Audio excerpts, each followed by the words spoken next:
Hello,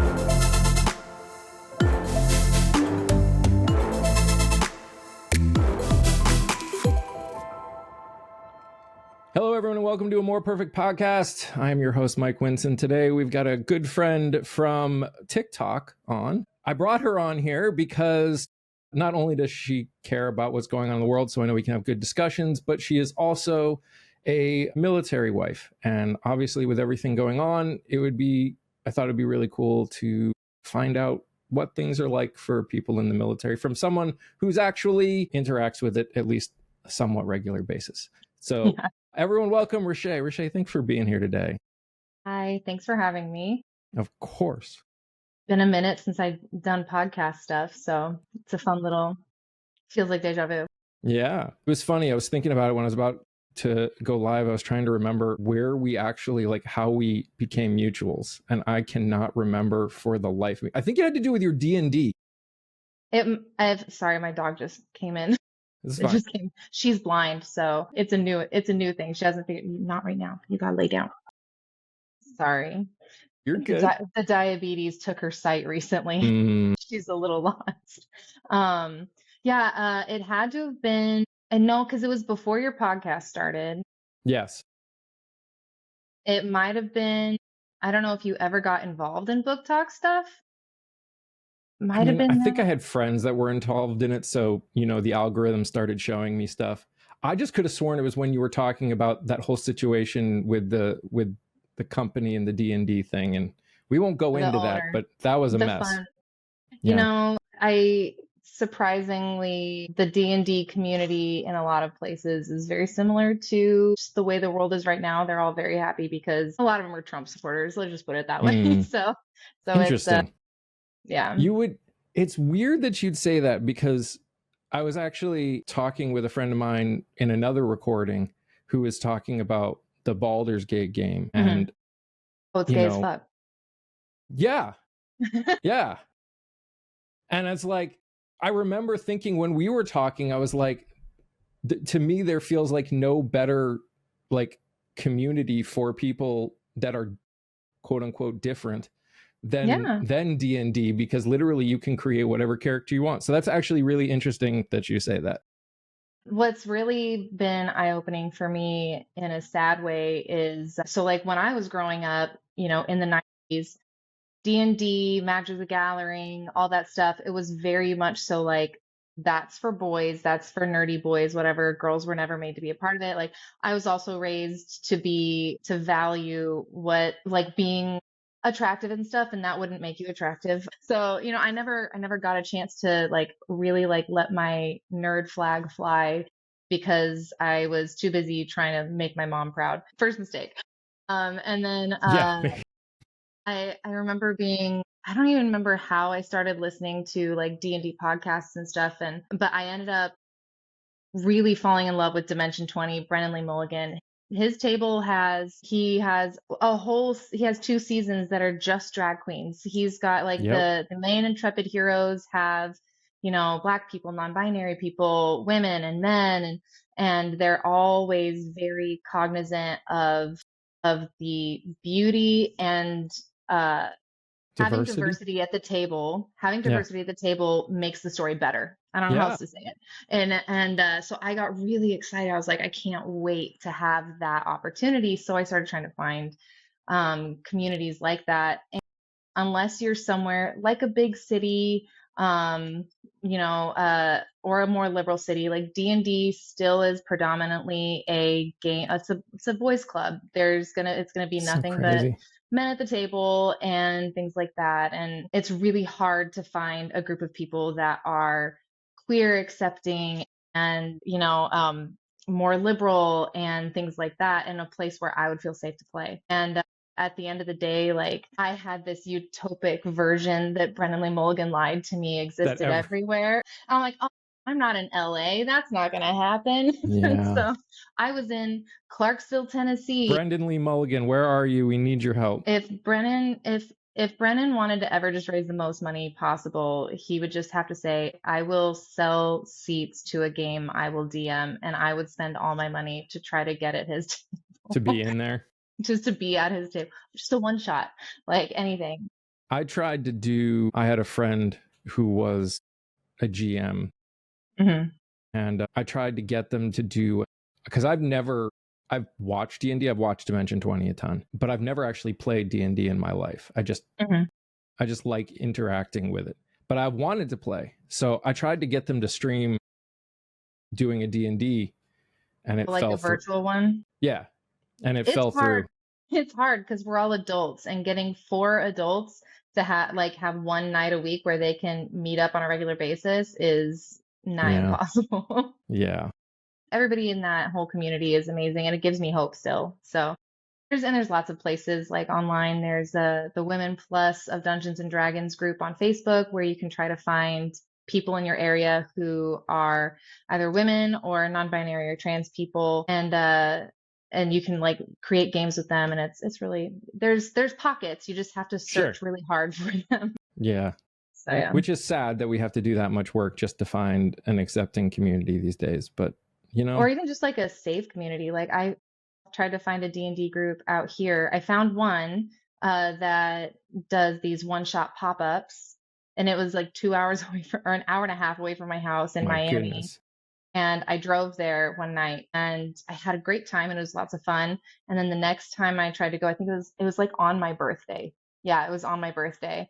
I drove to what I thought was the wrong like location, and they had multiple locations playing every night. So I went to this other one, and it was a border patrol agent, ex-military, so on and so forth, like all like 5 guys and me, and I didn't know any of them, and I thought that it was like an okay time. I'm like, I don't know if I necessarily want to like hang out with these people again because vibes. But I thought it was fine, and then I went home, and like the next day I got a message request from one of them where they just like sent me like 3 pages long of like trying to be really nice, and then sent me kind of like a weird sex joke Instagram meme, and I was like, okay, never mind. I'm going to use this moment to speak to every guy who happens to be listening to my podcast right now. If you are of the male persuasion and you are listening to this podcast, if you are talking to a woman and you think something is probably going to be funny, chances are it's not. And you I think it's like, it depends. It depends. How well do I know you? And that's, if we aren't even friends on Instagram yet, don't send me a sex joke. And that's what I was going to finish. I said, as you get to know them, and they get to know you, and they learn that you are a safe person, then potentially you can do something that you both might find funny. But if you have just met them, guys, just I want you to use your inner voice. You can say the joke in your head all you want. We're good with that. But if you're about to hit that send or you're about to open your mouth, I just want you to stop and go, if I was anybody else, would I be offended by this? And if the answer is even possibly yes, just don't do it. Yeah. All right. We've had that public service announcement. We can move on. The more you know. I am putting that in there.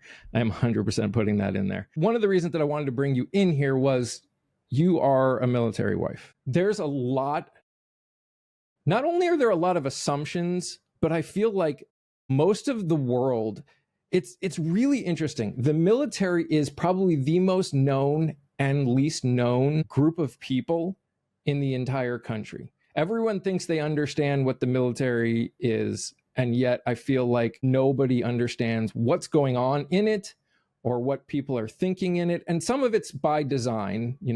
They're very particular in the military about not wanting their people to talk about it. And the question then comes that I want to talk about is what is it actually? Not only what are there things that you experience and you're hearing and interacting with other people, or just your husband's telling you about that you can tell us, but just like what is the vibe like? We're gonna go vibe here. What is the vibe like in the military about what's going on in the world? Because people on the right think that everybody in the military is on the right. People on the left, probably there's some at least that think that most of the people in the military are on the left, and there's some people that think it's half and half. We don't know. That's why I wanted to talk. Yeah. Well, okay. So, first, I will preface this by saying that with all of the recent attempts at legislating freedom of speech from our government, seeing legislation being put forth to be voted on saying, like, if you say anything disparaging about Charlie Kirk, then you're going to get fired or whatever, things like that. I can't speak on my husband's personal opinions. Totally I'm not fair. going to say what my husband believes or anything like that because Totally. we rely on his paycheck. Yeah, totally understand. In this day and age, that is wise. Yeah. But lucky for me, I'm currently unemployed and I'd love to see them take away my job as stay-at-home mom. I could use the vacation. It's There you fine. go. So basically, like there are a lot of misconceptions and even as a military wife, the first thing I'll tell you is that I don't even understand the intricacies of what it's like to be in the military or the kind of relationships that you build with other service members. My husband has guys that he would die for, that he will also openly admit are the biggest jackasses. You know, like, oh, him, he's a total dick. Oh yeah, 100%, I'd die for him. Yeah, fuck that guy. You know, like, they have really strange relationships, because they're forged in trauma together. They go through really stressful and sometimes horrible situations.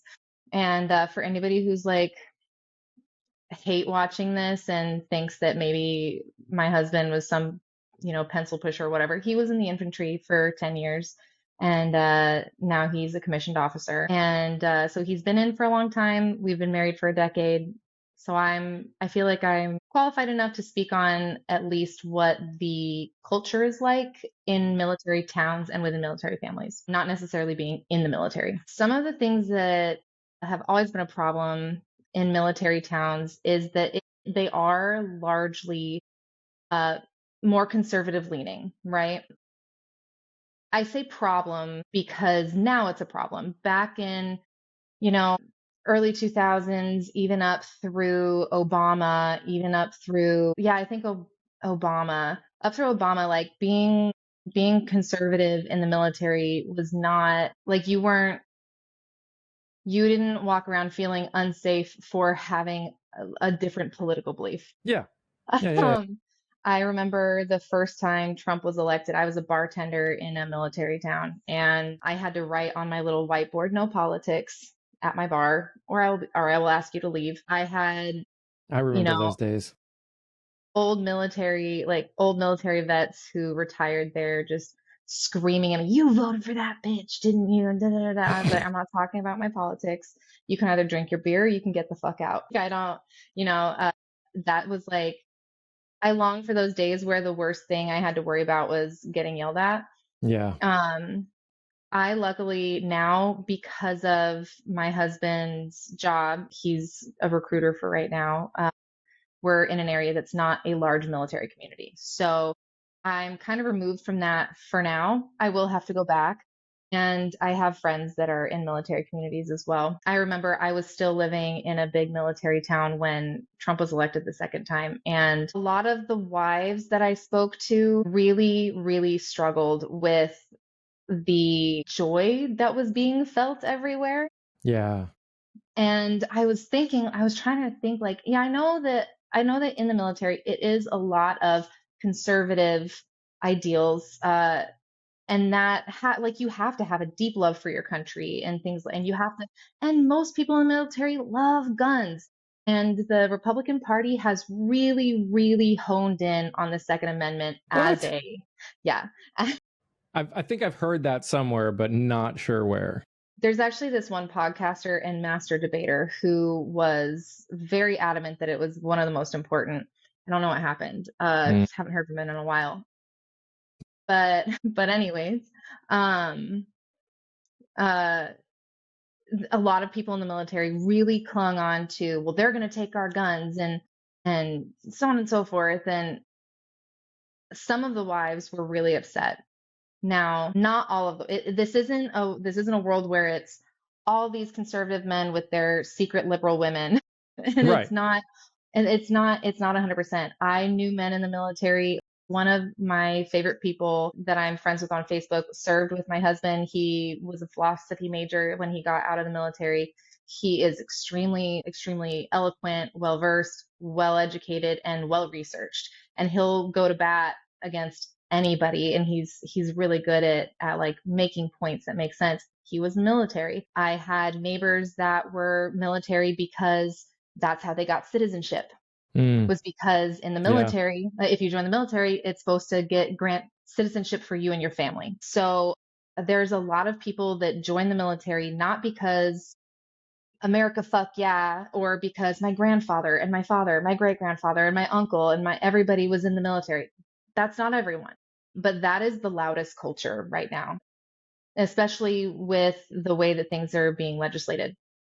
What bothers me is there's a lot of executive orders and legislation that have been passed just this year since what's his face came into office that He have who shall not negatively be named. impacted. I don't like saying it. It just feels I don't icky. blame you. That have negatively impacted families, namely the sweeping cuts to federal jobs. The federal government had touted itself for decades as like the preferred employer of military spouses and family members. As a military wife, it's really hard to get and hold and keep a career and be able to build that career throughout your life when you're moving every 2 to 5 years, depending on Absolutely. where you're stationed. So the federal government stepped in and was like, we got you, boo, right? So the federal government is who is in charge of hiring at all of the on post or on base grocery stores and clothing and sales and the class 6 liquor store. And like that's all anybody hired there. They're usually civilians. I do want to make this point before you keep going. There is a lot of complaining for those of you that pay attention to New York City politics. One of the biggest complaints against Zohran Mamdani is that he wanted to make city-run grocery stores. If you aren't aware, they're like all the They exist bases already. have government-run grocery stores. Yeah, it's the commissary. Yeah. It's the commissary. It's the PX or the BX, depending on which branch you're in. It's where you get your clothes, your groceries, I got an Ashley furniture couch at one. There you go. You know, But so that's like it's just not unheard of. I just It's not unheard wanted to of. put it out there that for all of you that think that this is the worst thing ever, we already do it. Yeah, So we already do it. And military families either love or hate it. Sometimes I wouldn't say that it's the best run grocery store, but also I can't get produce from a Kroger or a Walmart without it going bad a day later anyway. So it's not like our grocery stores are great anyway. So, yeah. but yeah, like as not just not even those bottom jobs, like any teachers, nurses, doctors at military hospitals. There's tons of military spouses who obtained their nursing degrees and now work at the military hospital on the base that their husband works on or wife Mm-hmm. because that's what's available to them. And then when they have to move, they accommodate that. On top of that, federal jobs were employed by 30% veterans before these sweeping cuts. 30% were veterans. And for a party that claims to love our military and love our veterans so much, and anytime somebody talks about sending foreign aid or helping with homelessness or whatever, the first thing they love to do is scapegoat veterans and say, well, why aren't we helping our veterans? Why aren't we helping our veterans? Well, we're trying to give them jobs and then you just cut them all. If anybody knows, I don't know if you're aware of this, most lower enlisted military service members make little enough money to qualify for food stamps if Yeah. they're married. Yeah. And their command tells them, they say, hey, don't be a dummy. Make sure you're applying for SNAP. Make sure you're applying for, food assistance and things like that because you guys can get it. It's about Because they're not making enough money. as ridiculous as Walmart helping their people do the exact same thing. Yeah, people think just join the military will take care of you. It doesn't. So a lot of them rely on a two-person income. We're very fortunate that my husband's been in 13 years now, and the longer you're in and the higher your rank, like those things compound again on one another. So we're at a point where, like, granted, we're in Florida and the housing allowance is not accurate. So on a budget, but we're good for, Yeah. Yeah. but a lot of families aren't. And a lot of families have more kids, or they might have a sick relative that they're also taking care of. Getting rid of cutting the federal workforce by so much was devastating to a lot of families. Additionally, there's people, I had neighbors back in Clarksville who were from Burkina Faso. The woman joined the army so that she could gain citizenship for her and her husband. Hmm. And luckily, she had to be medically discharged because she got frostbite, but she was able to obtain her citizenship and things like that. But there's a lot of military service members who are currently in the military who have not been able to obtain their citizenship yet, and they don't feel safe. Yeah. Well, I mean, there's been multiple cases where vets, like people that have served, that are getting picked up. And oh yeah, people who were even born in the U.S. and they have their military ID, and they go, "Oh, but you're brown." Do your husband and the people that work around that you've interacted with, do they call it the Department of War now? Here's the thing. On a daily basis, you don't really talk about it. You don't, oh, well, the Department of Defense. This is going to be interesting, though, because on the back of my military ID, I don't have a DOW ID number. I have a DOD ID number. He has a DOD ID number. That's the number we use for our insurance. That's the number that we use for our known traveler numbers when we're flying. Like, absolutely, I didn't even know that happened because I've been chronically offline for my own mental health for a minute now. And I saw it, I was like, that's a joke, right? Wish. And that's disconcerting for families because when you turn the Department of Defense so seemingly innocuous, people go, it's just a name, it's just what you call it, it doesn't seem important. When it seems so much more aggressive, kind of makes me and a bunch of other military family members, not just wives who have kids with these people, but also moms and dads and aunts and uncles, were worried that, oh, we're taking a much more aggressive stance. And this is supposed to be the administration that said that they wanted less war, that we were getting involved in wars that we shouldn't be getting involved in, and so on and so forth. Well, if that's what's going on, then why are we changing the name? And then on top of that, the way that the military is being deployed right now is disconcerting because I'm assuming you're speaking of what happened in LA. Yeah, LA, Chicago, DC, deploying the military. I would think that at least for active military, what happened in LA with actual Marine boots on the ground as opposed to National Guard, at least with National Guard, their being deployed in a city is part of what a National Guardsman does, where active duty, they're not supposed to leave base.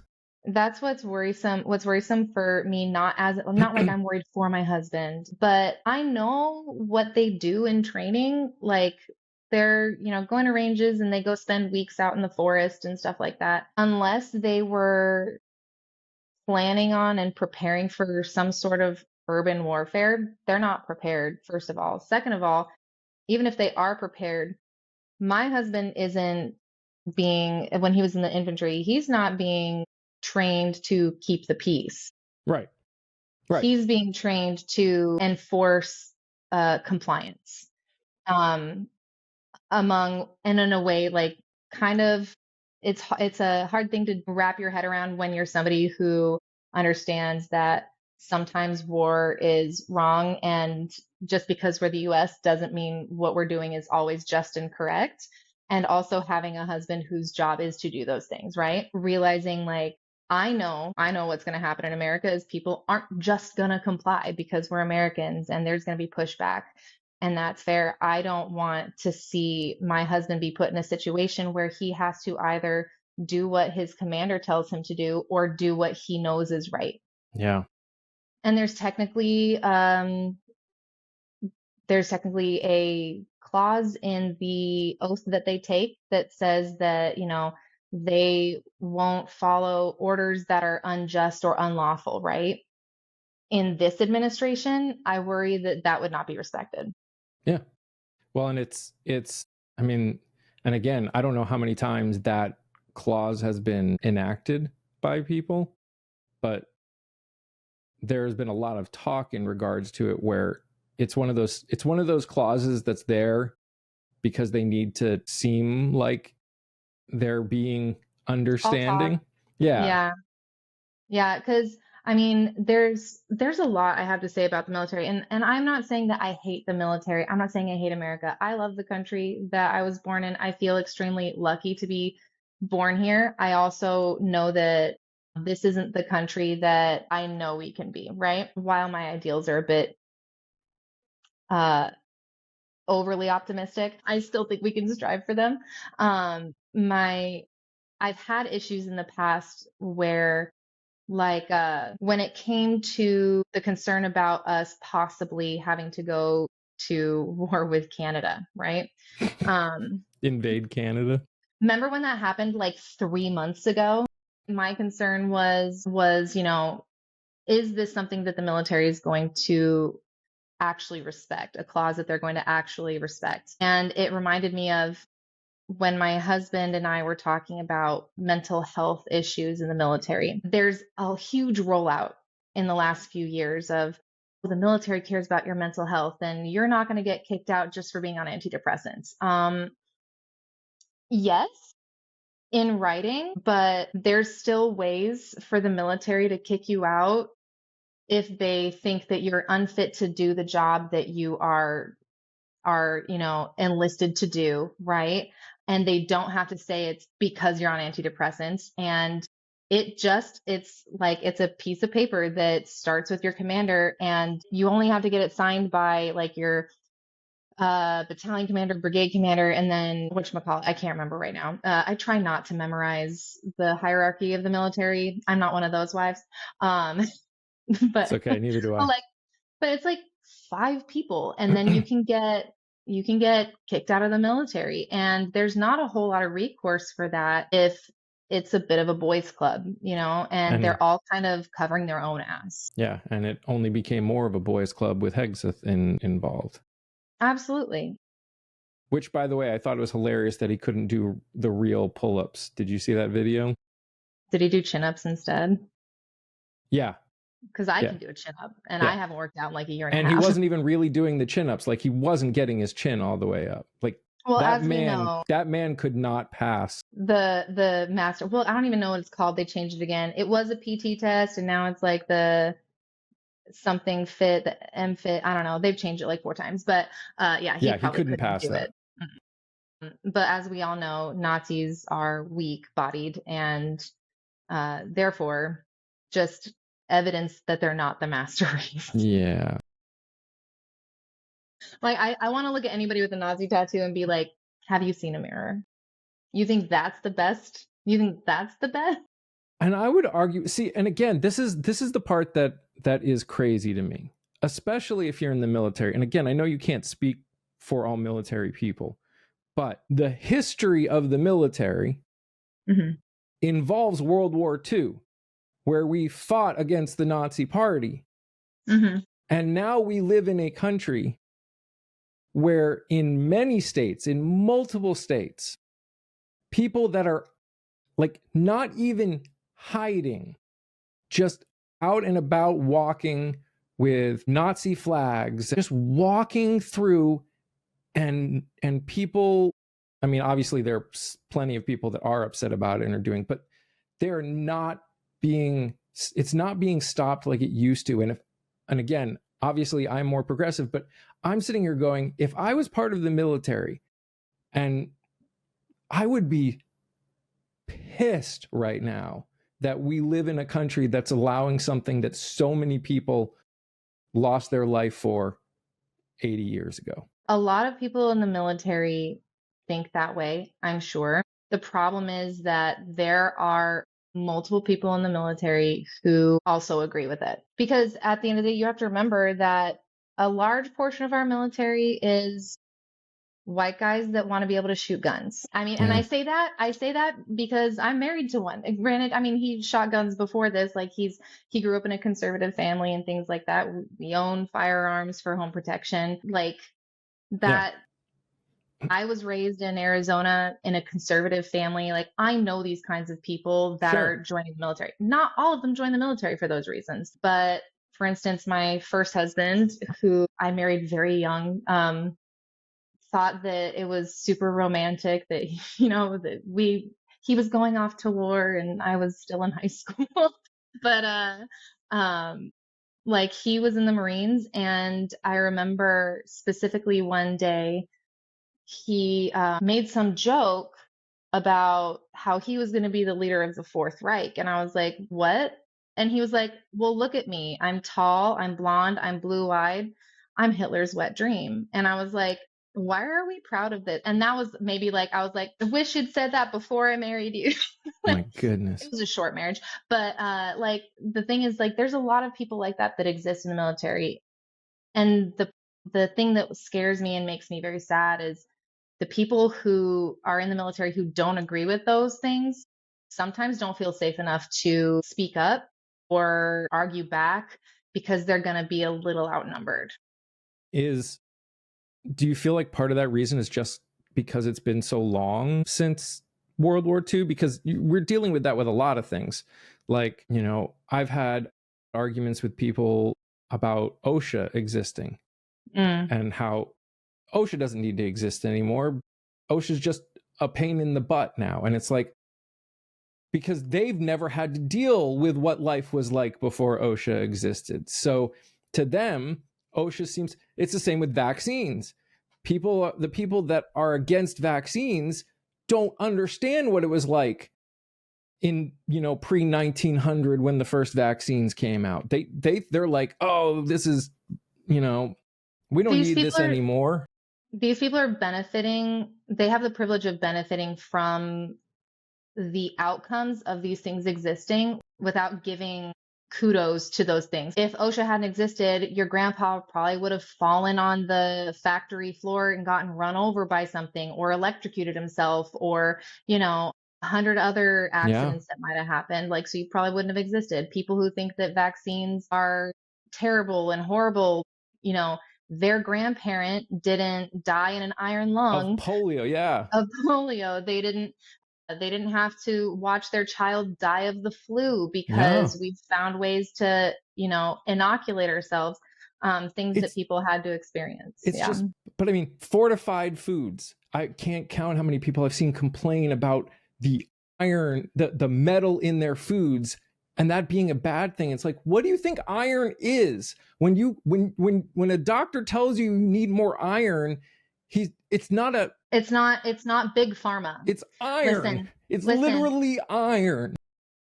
Nature's Circle is not bankrolling their whole payroll on their iron supplement. Or pasteurization, or all of these things that they came about for a reason. And it's because, or fluoride in our water. Yeah. And it's just like, it even comes down to what we're dealing with now with friggin', acetaminophen and pregnancy. And it's like, the reason all medication has the potential of hurting somebody. There is somebody in this world, I guarantee, that is allergic to some medication you maybe just not have tried it yet. My best friend is allergic to acetaminophen. What's funny is she doesn't have acetaminophen anywhere in her house. She never takes it because she discovered she was allergic when she was a baby. Her youngest child, autistic. To the point where they're 4 and they just started speaking in sentences more than 2 or 3 words. So I mean, they're stage 2, needs some substantial help, not necessarily, or not stage, but level 3 in the autism categorization, but never been exposed to it. So whatever. But I think the thing that with everybody that's denying these things, like the pasteurization and the vaccines and things like that, has something really closely in common with a huge population of our military. And that is undereducation. I want to say it was right when I got back on TikTok, maybe a couple weeks ago, I saw a person who was AFAB. I don't want to assume her gender, but she was in the military, went to either a military hospital or a VA, and a mom got a piece of paper from her son's school, 9th grade, and it was We have this law. If you want to opt your son out of giving his information to recruiters in the Yeah. military, you have to send this. If you don't specifically opt out, he will be opted in. She's like, what is this? This is new. This has been around since the 70s, like late 60s or 70s. I know this. My husband is a recruiter. It is a huge part of his job. And more than that, I grew and she grew. This lady was like in like Cambridge, Massachusetts, something like a nice part of the country. And I grew up in Mesa, Arizona. Look it up. Not super overprivileged, at least not back then. We had a lot of immigrant families. We had a lot of English second language families. We had a lot of people who fell below the poverty line, my family included. So back in the 90s and the early 2000s, this was still a thing.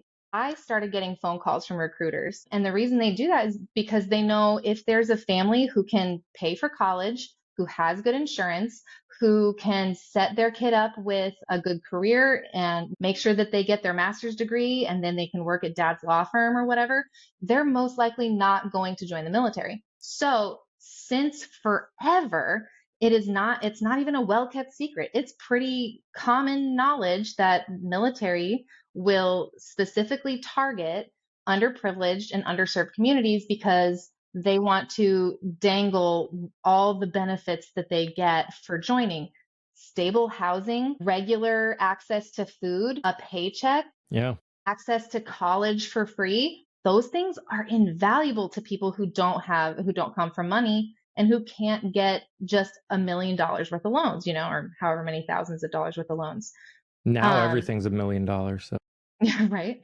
So, so when we're talking about people who are ignorant of how and why vaccines exist and how and why there's iron and fluoride in our water and food and things like that, the truth is they're undereducated. Not to sound conspiracy theorist, but our government has relied on our population being largely stupid for a long time. And they've been pushing for it over and over. That's why school districts don't get even funding. And it depends how much your property values are, whether your school gets a textbook that says that the most recent president was George Bush or not. Like these are things that they have actively and insidiously let happen because you need an uneducated workforce to do the menial tasks that you don't want to have to pay a lot of people to like a lot of money for people to do. So, and the truth is, like, you need janitors, you need mechanics, you need people who do the stuff that you don't want to do, that you think is beneath you. And you're not going to do that if your whole population is highly educated. especially if your plan is to get rid of every immigrant that might be willing to work those jobs. Yep. And then, but what's funny about that is I was thinking recently, and I Googled it this morning. I was like, I wonder how recruitment rates are going in the US, because we didn't get a completely insignificant number of recruits from people trying to get access to citizenship, right? I think they've done something. I don't want to be like impressed by it. It makes me worried that it worked so well, but they reached their recruitment goal 4 months early in this fiscal year for the first time in 40 years. Our recruitment numbers have gone down consistently for the last 40 years. I think there was a bit of an uptake in 2020, 2022. This year, they reached their goal early, and I think it's because of this Christian nationalism, love for country Red pill bullshit. Gen And Z. I mean, it's been focused on Gen Z, so that's not yeah, actually that surprising. And it's yeah, just going to go up with, schools, especially schools in low income areas not getting well funded, which means they don't get a good education, which means they won't have access to the kind of jobs that make it possible for you to not have to consider going into the military. yeah. And if you look at maps of I don't know how to say this without sounding inflammatory. There are a lot of uneducated, underprivileged, poor communities that are predominantly white. Sure. And Especially those, in rural areas. And those are the people who are also, you know, the Trump loving communities are not the high educated communities. They're the people who are more likely to fall victim to the propaganda from the military in order to have you join it, right? I mean, even as we were talking about before we even started recording, Trump even said smart people don't like him. Yeah. He Yeah. knows it. The government knows it. They're trying to get people, because we have to have a strong military if we're going to maintain America the way that it's been maintained. Yeah. It's an unfortunate thing. You know, technology is great. We love technology. Technology is allowing us to make this recording right now that didn't exist, you know, just 25 years ago. Mm-hmm. I think the reason, you know, we've been talking a lot. I've been talking with a lot of people about conspiracy theories and thinking about how especially rural communities get to these points where they trust all the just batshit crazy stuff that Trump and MAGA spew, but even all of us on the left who are starting to see conspiracy theories. The problem that we're dealing with multiple things here. We're dealing with a lack of trust in our government. That's both sides. Like they may trust Trump, they may trust a specific person here or there, but in general, there is just a lack of trust all across the board with our government. But there's also society has gotten more complicated. Regardless, obviously, in this community, in this podcast, we fully support, you know, everyone's right to be whoever they are. But for someone who's lived in, you know, rural middle of nowhere, they hear, you know, multiple genders, they hear all of these things, they hear very complicated medical terms, they hear very complicated technological terms, they hear all of these new places and when life gets complicated, when things get complicated, you start looking for the easiest possible explanation. And oftentimes the easiest possible explanation could become just a plain out conspiracy theory, because the conspiracy theorists come and say, it's so obvious, why don't you know it? This is why it's just going absolutely crazy now. I was sitting and talking with a bunch of people in the community about what happened in Texas. For those of you that have been living under a rock, there was a shooting at an ICE facility in Texas. 3 detainees got hit. According to the administration, they were firing at ICE agents, not at the detainees. And one of their main reasons for deciding it was there was 5 bullets, and on one of the casings was written anti-ICE. There's 5 bullets there, and one of them had anti-ICE written on it. It looks like somebody literally scribbled it on in 5 seconds. So a lot of people are sitting here going, this person didn't even write it on all of the bullets. It's on one bullet. Didn't hit, like a sniper rifle, did not hit anybody on ICE. And even me, who sits here and tries to actively avoid conspiracy theories whenever possible, is sitting here going, the math ain't mathin', something weird is going on. And again, it's because, you know, I think in my case especially, it's because I don't trust the government I don't trust this administration more than I didn't trust any government completely, but I definitely don't trust this administration. It doesn't help that you got people like JD Vance 30 minutes after the event happened, before anyone knew anything, already decided what happened. Yeah. So, I mean, that's pretty normal for an authoritarian government. What drives me nuts is conspiracy theories used to be like your nutty uncle who was pretty sure of the New World Order and da da da. So now I think half the reason I'm like, that sounds like a conspiracy theory, like it's because I don't want to be seen as, you know, a nutter. Yeah. But like it's kind of some of the things are like, it's hard. It's It so is. hard. Again, I have always been like, let's wait for the evidence to come out. The evidence and the truth will work its way through.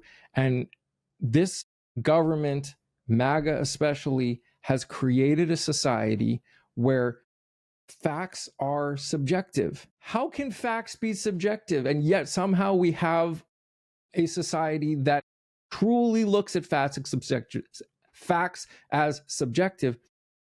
And it's weaseled its way into the minds of the people that don't believe that facts are subjective. Yeah. It reminds me when I was on vacation with my family this past weekend. One of my family members is pretty conservative, I guess you could say, which was surprising and sad, but I mean, maybe not surprising, just like I had hoped for better. I tried not to talk politics the whole time, but at the very end, they brought up, because we were in New York, Jimmy Kimmel getting canceled. Because I was like, oh, I walked past the Late Show last night. I didn't know I was on that part of town. Oh my God, there's a Late Show. And then they brought up Jimmy Kimmel, and I said, we can all agree that it's not okay for the government to use their control of the FCC to silence somebody who disagrees with them, right? And the first thing my Trump supporter family member said was, well, you have to agree it was wrong for anybody who got canceled, like Rosie O'Donnell and Carlson Tucker and da da da da da. And I just gave up, because I was like, you don't want to have any discourse where I provide information. You want to prove that you're right. Because what I could have said is, there is a difference, because if you are a capitalist, which she definitely is, if you are if you've got the biggest hard on for capitalism, you're going to be the first person that says any company is allowed to do whatever they want with their company, and the government can't tell them what to do because that's their company. So when a cake store doesn't want to make a cake for a gay couple, that's capitalism. Just go to a different. They're allowed to do what they want, right? So if a TV program says, we don't like that you are saying that COVID isn't real, or if you're saying fuck trans people, we don't like the way that that makes us look, and we don't align with those beliefs, and we don't want our brand associated with that, we're going to cancel that show. Absolutely fine. When the government is the one mandating the ending or canceling of a show because it's against what the government wants, and the government doesn't own Disney, Isn't supposed to, at least. That's a different thing entirely. But they don't, these people, and then she looked at me and she goes, well, because anytime anything sounds funky, regardless of whether it's conservative or liberal, I always do my very own deep dive research. And because I make sure, because if it doesn't sound right, I want to double check. I don't just believe it. And I'm like, okay, but what are your sources? Because a lot of people Google don't realize. AI, probably. Right? Like if you're doing actual research to find the truth, it's very, very hard, especially in politics, right? So a method I learned that I implore everyone to utilize is bare minimum 3 sources. One that is right leaning, one that is left leaning, and try to find one that's kind of in the center. Kind of impossible to do. If you can't, just find like an even number, right?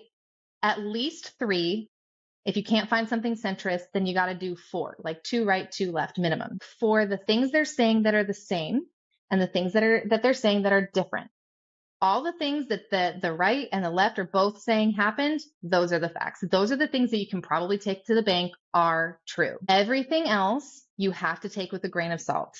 And you have to nut up and say, okay, well, I want to believe it because it confirms my bias, but then recognize that you have a bias and then put it to the side. The problem is a lot of people want to say, well, I'm unbiased because I don't like the right or the left.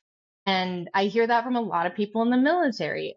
It's just like, well, I don't trust anything and da da da da. But at the same time, they've got like, what was that they used to say? Like they made all the stickers for fuck Joe Biden. It was let's go Brandon. Let's go Brandon, right? So many of those. And I'm like, I have a hard time because again, undereducated, underinformed, they don't know how to properly cite a source. They don't know. I'm sorry, if I used Wikipedia as a reference in any of my research papers in middle school, high school, or college, I would have failed. You can't just go to any site and be like, that's reputable. Yeah. And they just don't know. Yeah. And I want to point this out to people. We all are biased. Every single one of us. We have experiences that have decided and helped form how we view everything. Facts, assuming they're facts, are the only things that by their very nature are unbiased, because it does not matter whether you like it or not, whether you agree with it or not. They are facts. Facts are unbiased, but we are biased. That does not mean we cannot interact with situations in an unbiased way, but we still are biased. So anytime anyone comes up to you and says, you're not being very unbiased, your answer is, you're right, because I'm not. I've had to come to terms with something recently, being in a military community where I'm in the minority as a liberal person. It's not unheard of to meet people who are like, I can't believe that asshole got elected, right? Like, I've met those, but it's definitely not as often. And then also having family members who are conservative, you have to realize when you're having these arguments with people about facts and about, right and wrong, sometimes they know what the facts are. Sometimes you can agree on the facts. The problem is that the priorities are different. So my family member who went to vacation with us, the last time I talked to her was when I found out that she had voted for Trump. And I said to her, 5 women have died already. And this was in January. I'm sure it's more. 5 women in Texas alone have died already from not receiving medical care in a hospital because the doctors were worried that they would get charged with murder for providing abortion care. These were women, some of them already had children. This wasn't their first, it wasn't their second. They had a husband in the room with them. Yeah. They wanted that baby, but they were bleeding out and they didn't receive care. These things are happening. Those women's lives are over because of the government, the administration that you voted in. And at the end of the day, she was more concerned with the cost of living.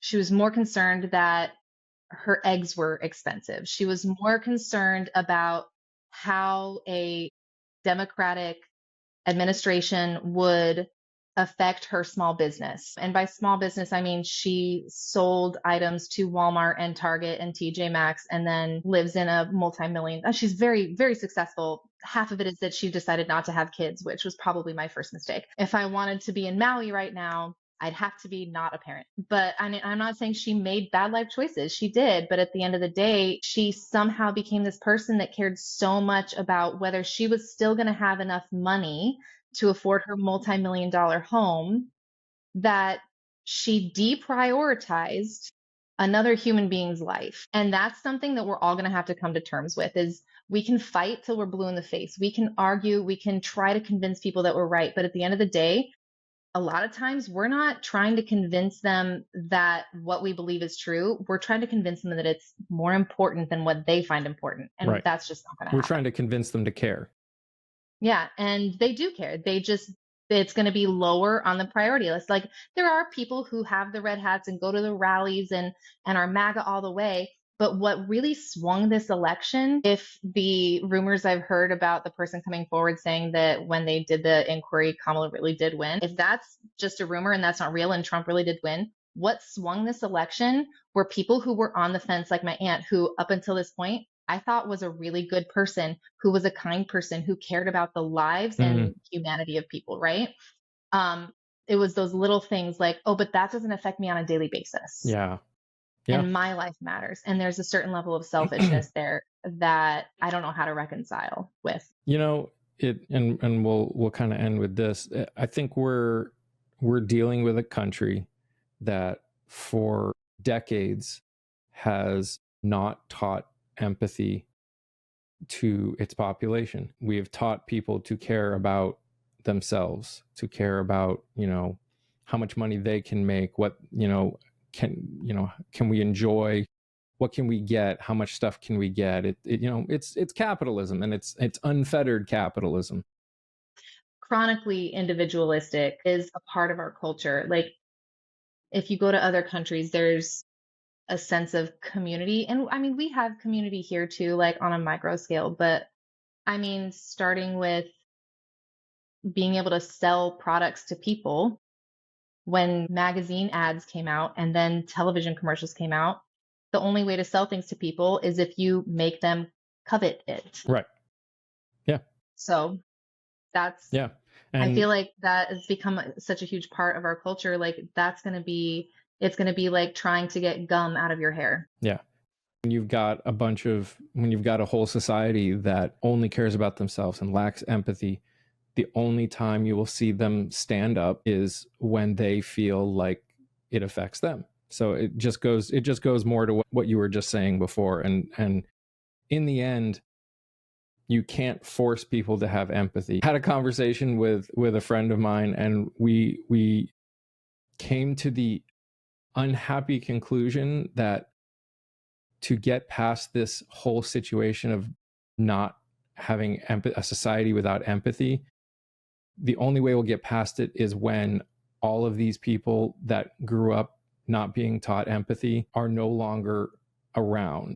All of these people that are being taught empathy that are growing up because they've got an internet that shows them what's going on the other side of the world, and they can't help but feel. Once we may just be living in a situation where the only time we will fully get past the problem to the extreme that it is when a lot of the people that are the problem are no longer around to cause problems. I know it sounds horrible, and it's sad. It's very horrible. It's horrible that we even need to think that way.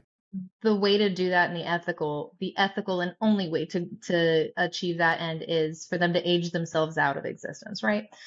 And I wish I'd written this down. There was a study done, basically, like some scientists were tracking this.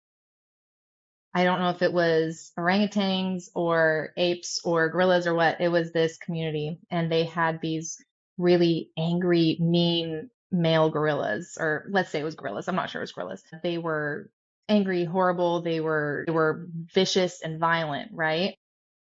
I guess they were really aggressive to the population of the town that was nearby, and at one point they got into like poisoned food that had been left for them. And all the males who were super aggressive and didn't share the food and everything, they ate it, and all the adult males died.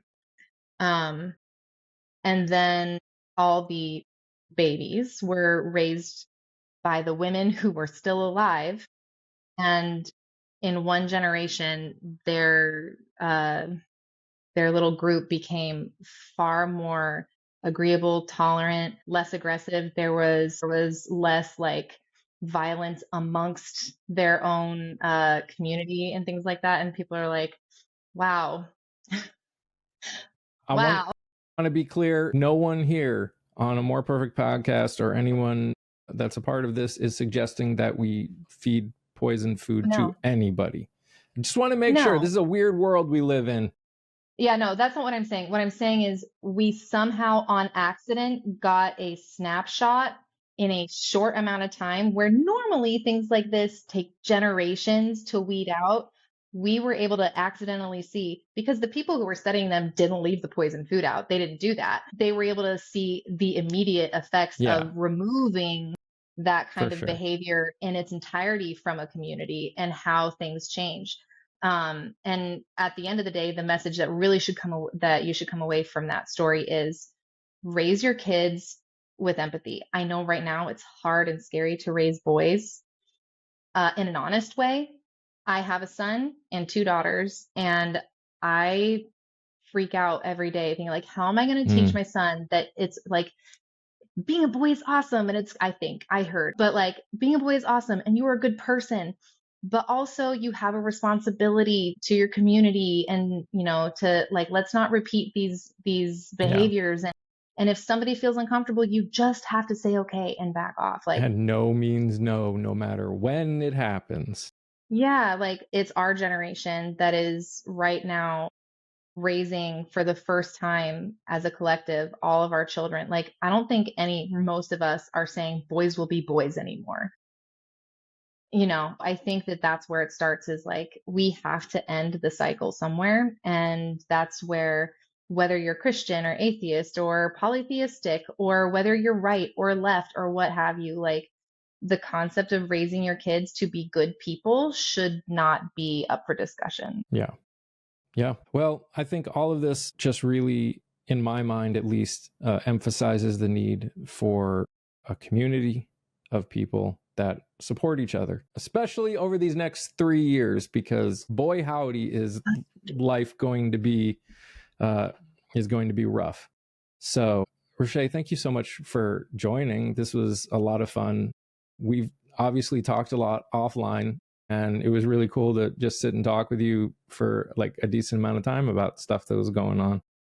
Yeah, it was nice being able to like have these conversations without somebody trying to prove me wrong and interjecting. I have ADHD. You're gonna say something to me, I'm gonna be like, hold on, I have a fact about that, but I'm not gonna finish my other thought. So it's a non-productive conversation. This Yeah. felt very productive. Well, good. To everyone that made it all this way, thank you so much for hanging out. This is a coalition of and community of people that care about all people, no matter your race, religion, gender, or identity. The only way that we are going to get a society that we want is if we have hard conversations, if we're willing to be wrong and are willing to listen to other people, but still have that fundamental that we all can agree on. So thank you so much for listening through, getting here. If you like what we do here on A More Perfect Podcast, please consider liking, subscribing, doing all the things down below, allowing this coalition and community to grow to something that can reach more people and hopefully grow this coalition. Rashay, thank you again for being here, and everyone else. We'll see you next time on A More Perfect Podcast. Bye. Bye.